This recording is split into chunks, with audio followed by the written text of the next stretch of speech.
Hello, welcome to LifeTalk Now. I am Mark Crutcher. And I'm Renee Hobbs. Thanks for joining us today. Listen, we got a really interesting subject to get here in a minute, but first we want to make sure people understand we're taping our monthly Life Talk that we do once a month. We're taping it day after tomorrow. Yep. And we want to remind everybody of that. You can watch that monthly show, and it's new material than what we have on these Life Talk Nows, although sometimes we do repeat a couple of things. But it's new material, and we have guests on and so forth. Really want to encourage you to watch that. And you can go to...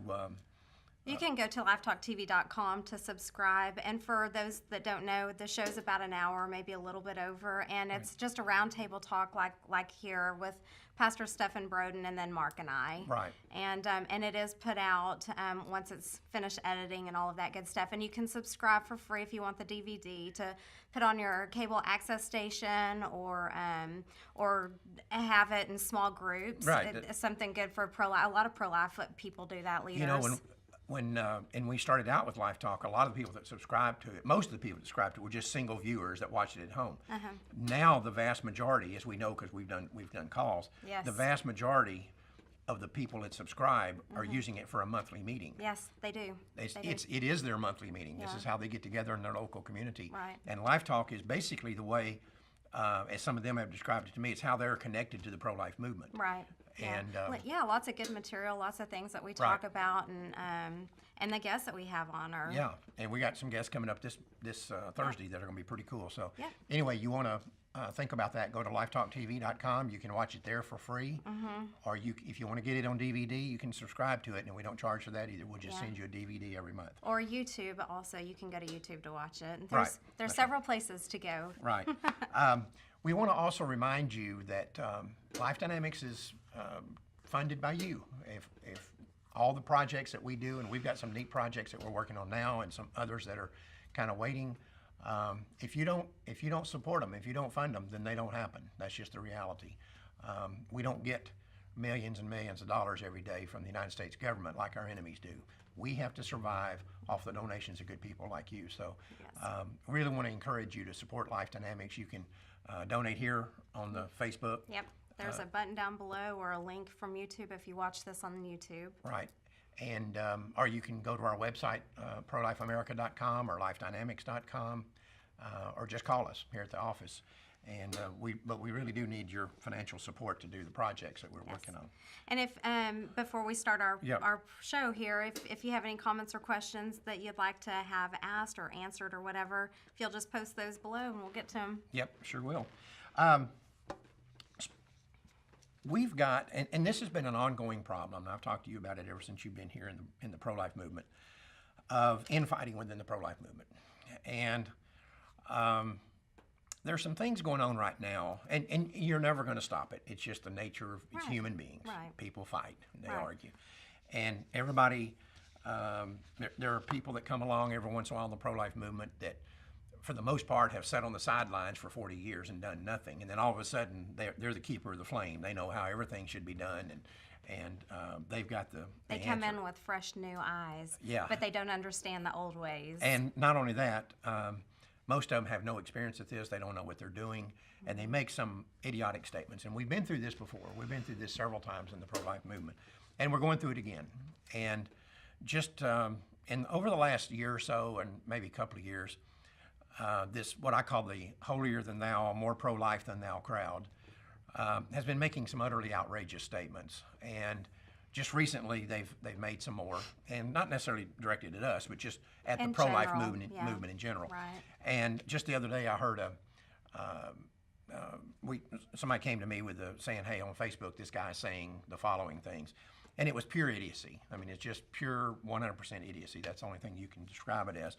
But one of the things that he's arguing is that, and he claims to be pro-life, and like I said, most of these people that I've talked to have never done anything. They don't know the true meaning of what being pro-life is. Right. They talk a good fight, but they're like the people that sit in the stands at a Cowboy game and know how everything should be done down on the field. Right. If only they were down there. If they were down there, they're not down there getting their skulls cracked and their noses bloodied. But anyway, they're saying that the pro-life movement hasn't accomplished anything. 40 years, all the millions of dollars that have been spent, the billions of man hours that have been spent and all this, that nothing has been accomplished. The pro-life movement is a failure, and that they're actually saying, there's some of these more pro-life than thou people saying that the pro-life movement should be disbanded, and that we should follow them over the abyss, I guess. They don't have a plan. Right. You can't say, okay, what's your plan to end abortion? They don't have one. They just know that the one that's That is going on right now is Right. not feasible. It's not And working. Let me make it clear. I've said this before.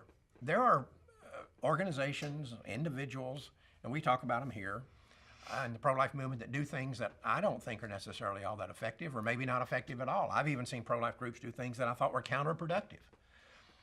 But we don't gain anything by going out in public and knocking the people on our own team. We simply don't gain anything by that. And even when I see people that are doing things, organizations that are doing things that I think that's never going to work, or they're doing something. Right, They're yeah. in the game. They got Right. skins in the game. That's right. And I'm not going to criticize them. I'm not going to go out in public and criticize them. We criticize them in public sometimes, and we see things. You've seen things since you've been here. Do you think, why would somebody do that? You know, but Or why wouldn't somebody do that? yeah, or why wouldn't somebody do that? Vice versa. But for all the warts, and I'm going to include even all these individuals and groups that I might disagree with, and that I have disagreed with over the years. But for all the warts of the pro-life movement, let's do some realistic evaluation here. When I started Life Dynamics in 1992, there were over 2,100 freestanding abortion clinics in the United States. Today, there are less than 550. When I started Life Dynamics in 92, the abortion rate was about 5,000 a day. 5,000 a day, 1.7 million a year. Today, that abortion rate is under 1 million. Now, that's still a disgrace. Yes, it is. That's a Yeah. complete national disgrace that we kill 1 million babies a year.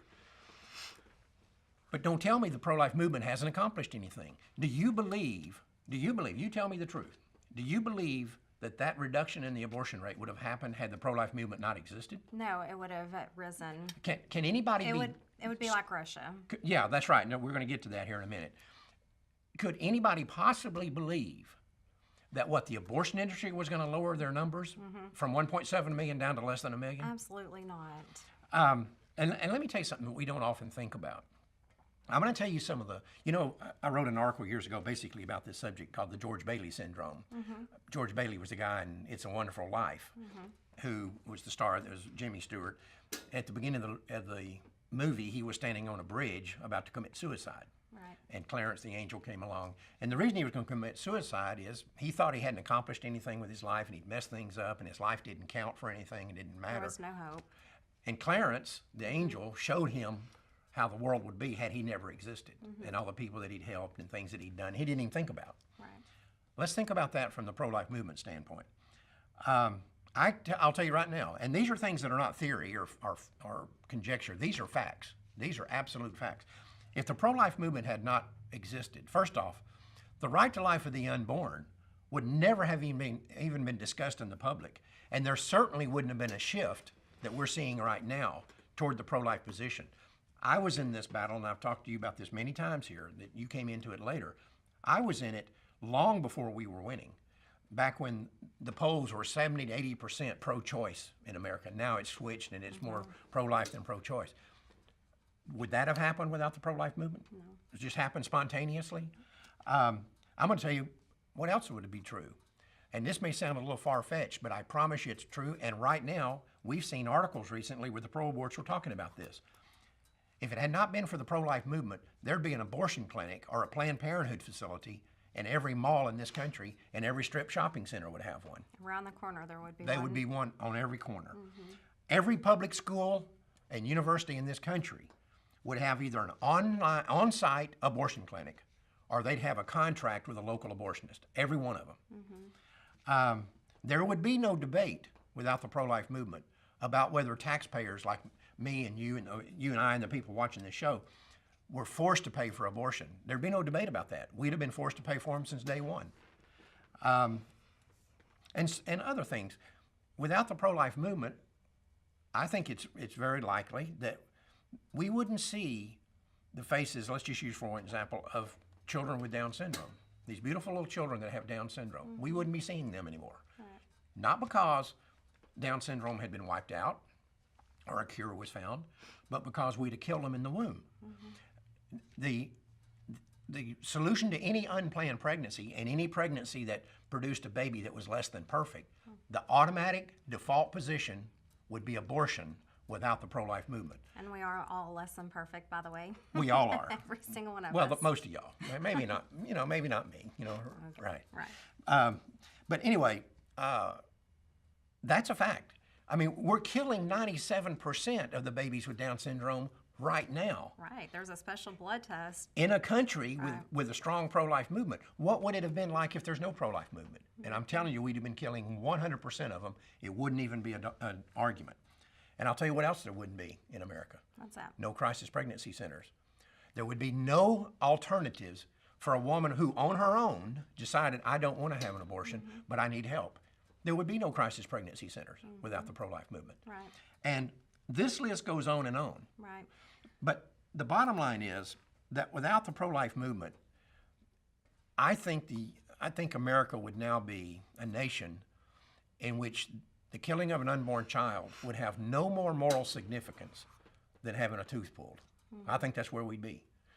And it's not much different than that right now with people on the other side of this issue. They think it's no big deal to kill your baby. Read some of the stuff on peopleofchoice.com. Read some of the stuff on the internet. And they're acting like it is no more significant than pulling a tooth. You lose a baby, you lose a tooth, it's no big deal. It's no different. Now, if you mentioned the Soviet Union or Russia earlier. If you think I'm exaggerating about all this stuff, I want to give you just a few statistics about the Soviet Union.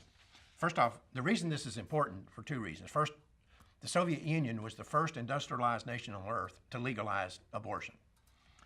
And also, the Soviet Union legalized abortion and did not permit any opposition to it. There was no pro-life movement in Russia. It did not exist. Years after the Soviet Union legalized abortion, matter of fact, it was basically about the time the Soviet Union was in the process of breaking up, so it was fairly recently. That happened in 1989. The Soviets did a study because they were starting to see a lot of health problems with women in their country, and they did a study about abortion. What they found was, believe this or not, the average woman in the Soviet Union during her childbearing years, the average woman had 9 abortions. 9 abortions. One too many. One's too many. Yes. Right, but 9 is 9 too many. Yes. 90% of all first pregnancies ended in abortion during the time of the Soviet Union. 90% of all first pregnancies. 60% of all subsequent pregnancies ended in abortion. And those are the official numbers, but they also knew that many of the other abortions beyond those ended in illegal or unreported abortions. In some parts of the Soviet Union, an American researcher who was looking at this issue found that it was not uncommon for women to have 28 abortions, that was not uncommon. It's crazy. And now the Russian government, who studied this, is saying the health results for this for Russian women have been absolutely catastrophic. But not only that, the lowering of the demographics, and again, you and I have talked about, you often mention it, the Demographic Winter movie, about what's going on worldwide demographically because of abortion and birth control. And we're seeing it right here in the United States. We're having this big debate about immigration and growing populations and so forth. If you take immigration out of the numbers in the United States has lost population over the last 50 years. So our population is declining. That's an indicator of a collapsing economy. And we're seeing this all over the world. Now, you have countries that are paying women to have babies because the numbers are going down so fast. And some economists and demographers are looking at the situation in the Soviet Union and predicting that because of their high abortion rate, their economy is going to collapse. Matter of fact, some of them are saying it's already collapsing. But there's many other ramifications here of what the Soviet Union found. But this is the reality of legalized abortion in a country that does not have a pro-life movement. Because then the abortion lobby is able to operate with no opposition and no restraints. And what you saw in the Soviet Union is what you get Right. in that sort of environment. Now, even if you just look at America, we said earlier our abortion rate was 5,000 a day at one point. Now it's just under 3,000 a day. 3,000 a day is still a disgrace. But that means there are 2,000 babies a day fewer being killed today than were being killed in the early 1990s. 2,000 a day. And again, I'll ask you, do you or does anyone out there think this would have just happened spontaneously?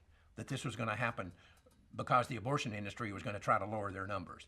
Let's say, for example, the way General Motors would probably lower their sales of cars if there were no restraints on car sales, right? They would go in there and say, no, we don't want to sell that many cars. We're going to sell fewer.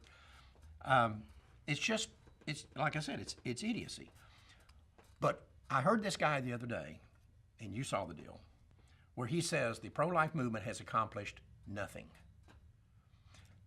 If you're going to make that point, then you've got to also then say that the 2,000 babies who are not going to be killed today, who would have been killed if this were 1992 or 1993, that those babies are nothing.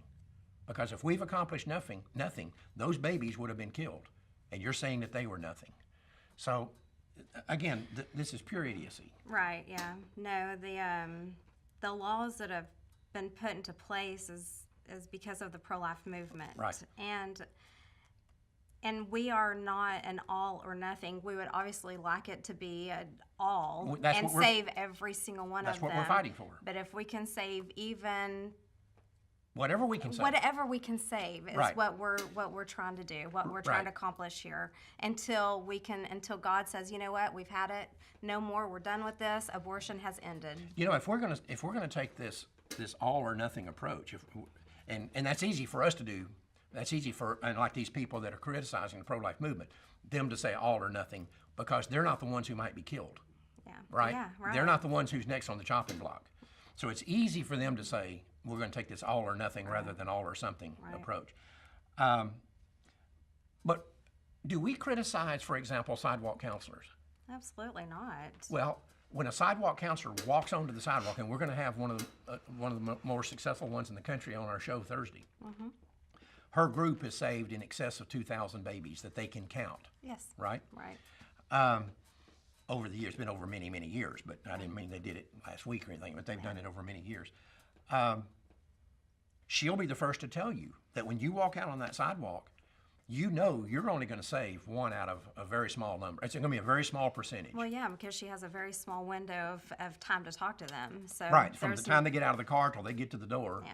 that's all you got for somebody that's committed enough to it that they've made an appointment. Yeah. So you don't have, so it's a low success deal. Right. But would we say to her name's Sharon, would we say to her, Sharon, if you can't save them all, Then why bother? why bother? Why go out there? Why pray? Or is our attitude, look, if you go out there tomorrow and you save one baby, then your effort was worth saving that one baby. That's our attitude, That's right. Amen. So why don't we take that attitude in these other areas? And I often make the argument that it's like our Oscar Schindler. Remember the movie Schindler's List, right? He was tortured by the fact that 6 million Jews died in the Holocaust, and all these other people died in the Holocaust, and he was only able to save a little over 2,000 people. Right. He was tortured by the fact he couldn't save them all. Right. But do you criticize him for not being able to save them all? No, absolutely Would not. would any decent human being, if Oscar Schindler was still alive, look at him and say, Schindler, you weren't very committed to it. You didn't save them all. You had to put this list together, the ones you could save and the ones you couldn't. When Oscar Schindler put somebody on his list, and he said, okay, for whatever pragmatic reason, this is a person I think I can save. I'm going to put them on the list and try to save them or their family or whatever it might be. Oscar Schindler was not saying, when he put somebody's name on that list, okay, but it's okay to kill all the other ones. He wasn't saying that. Right. He was saying, I can't save all the other ones, but I can save these, and I'm going to save them while I can. Yeah. That's right. And that's exactly what we have to look at. And if these, like I say, these more pro-life than thou, holier than thou people want to get on their pedestal and take that position, then let them do it. But they have no right to criticize the pro-life movement. You know, I'm going to tell you right now, and this is the last thing I'll say on this subject. Had the pro-life movement never existed, what happened in the Soviet Union would have happened right here. And our abortion rate would not have gone in the early 1990s from 5,000 down to less than 3,000 that it is today. It would have gone from 5,000 to 10,000 or 12,000 or 15,000. Who knows what the number would have been? But I am going to tell you this, and like I said, this is the last thing I'm going to say on this subject. We would, if the pro-life movement had never existed, if these nitwits out here that are saying this, if they had their way and the pro-life movement had never existed, or if it went away right now, if the movement had never existed, we would not now be standing on the graves of 60 million dead babies. We'd be standing on the graves of 150 million, or 250 million, or 500 million. Who knows what the number would be? If you let the American abortion industry operate without restraint, without opposition, and with the same profit motive that they have now, the numbers could be through the roof. Yeah. I mean, not could be, they would be. They thirst for death. Right. Yeah. Yeah, that's a good way of putting it. Anyway, did you have anything else on this that you needed to put in? You've done. You You said got your piece. Well, I said your piece kind of here, right? Anyway, I kind of got on my soapbox for this, but I'm very passionate about this. These people, and you come to me with some of the stuff you see them. That's upsetting, sure. It's real upsetting. Yeah, it is. And I have to make sure that your attitude is right about it and that you don't let these people affect how you operate here at Life Dynamics and what your walk in the pro-life movement is. Right. Because it's very easy, even somebody like me that's been in it for 35, 40 years, it's very easy to get angry about these things or get discouraged about them or depressed about them. You can't let that happen. You do what you think God has led you to do, and don't let these people criticize what you're doing, because most of them aren't doing anything. Anyway, that's all the time we have. Until next time, remember, Life Dynamics is not here to put up a good fight. We're here to win, because winning is how the killing stops.